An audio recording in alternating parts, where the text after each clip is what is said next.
अस्सलाम वालेकुम। आज की कहानी का नाम है अल्लाह का घर। कहानी शुरू करने से पहले मैं आपसे दरख्वास्त करता हूँ कि हमारे चैनल को सब्सक्राइब कर दें और साथ वाले बेल का आइकन को दबा दें ताकि लेटेस्ट आने वाली वीडियो आप तक पहुँच सके। एक खस्ता हाल बूढ़ा फकीर मस्जिद के दरवाजे पर खड़ा सदा लगा रहा था। एक शख्स का इधर से गुजर हुआ। उसने देखा कि फकीर मस्जिद के दरवाजे पर खड़ा भीख के लिए सदा लगा रहा है, तो इसने करीब आकर फकीर से कहा, बड़े मियाँ क्यों अपना वक्त ज़ाया कर रहे हो? यहाँ ठहरने और सदा लगाने का कोई फ़ायदा नहीं, तुम्हें कोई भीख नहीं देगा। क्यों बेटा, क्या यहाँ सब मेरी तरह कंगाल फकीर हैं?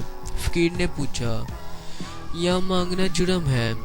नहीं बड़े मियाँ, वो आदमी मुंह बनाकर बोला, असल बात ये है कि ये किसी इंसान का मकान नहीं जो तुझे खैरात दे। ओ, तो फिर ये किसका घर है जिसे मुझ गरीब पर रहम नहीं आता और ना वो कुछ अता करता है? जुबान को लगाम दे बकारी, इस आदमी ने घसीले लहजे में कहा। ये तो क्या बकवास करने लगा है?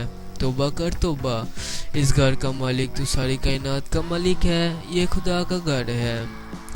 तब फकीर ने गौर से देखा तो इसे मस्जिद की मीनारें नजर आई। हकीकत जानकर उस पर अजीब सा असर हुआ। इसने नहायत गमज़दा लहजे में एक नारा मारा और कहने लगा, जब ये खुदा का घर है, इस खुदा का जो सबको रिज़्क़ अता करता है, सबको रज़ाक है और खालिक है, तो फिर यहाँ से खाली जाना कितनी बदनसीबी है।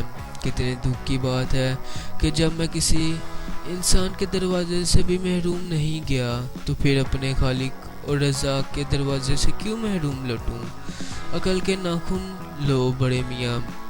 नहीं, मैं तो अब अपना हाथ इसी के दर पर फैलाऊंगा जो सबका दाता है। मुझे यकीन है यहाँ से सवाली खाली हाथ नहीं जा सकता। मैं अब तक इंसानों के आगे झोली फैलाता रहा हूँ, आज इत्तेफाक से इंसानों के खालिक और दुनिया के मालिक के दर पर आ गया हूँ, तो यहाँ से हरगिज़ महरूम नहीं जाऊँगा। इस आदमी ने फ़कीर को समझाने की बहुत कोशिश की, लेकिन फ़कीर ने इसकी एक न मानी और मस्जिद में बैठ गया। आखिर इसने फ़कीर को इसके हाल पर छोड़ा और आगे बढ़ गया।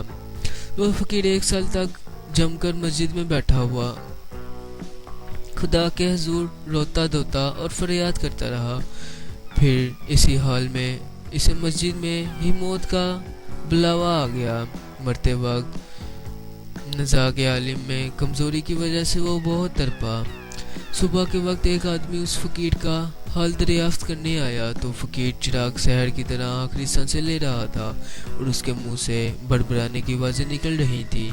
उस आदमी ने झुककर गौर से सुना। फ़कीर कह रहा था, जो शख्स सखी के दर पर दस्तक देता है वो नामुराद और महरूम नहीं जाता। आज का सबक, अल्लाह के दर से नाउम्मीद नहीं होना चाहिए। अल्लाह से मांगने वाला कभी महरूम नहीं रहता। बेशक।